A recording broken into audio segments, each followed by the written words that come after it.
বিশ্বনবী নিজের মাকে বেশি দিন পাননি। বিশ্বনবীর বয়স যখন 6 তখন ওনার আম্মাজান পৃথিবী থেকে ইন্তেকাল করেন। মায়ের কবরের সামনে দাঁড়িয়ে বিশ্বনবী শেষ বয়সে অনেক কেঁদেছেন। বিশ্বনবী একবার জিআররানা নামক জায়গায় কুরবানির গোশত বিতরণ করছিলেন, লম্বা লাইন। হঠাৎ তিনি লাইন থেকে একজন বয়োবৃদ্ধা মহিলাকে আলাদা করলেন, আলাদা করে বড় একটা গোশতের প্যাকেট দিলেন।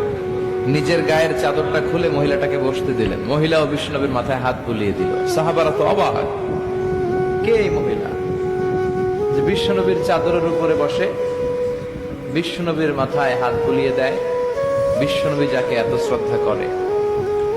সাহাবারা বললেন, ইয়া রাসূলুল্লাহ মান হাযিহিল মারআ, এই নারীটাকে? বিশ্বনবী বললেন, এই নারীটা হচ্ছে আমার দুধমা হালিমা।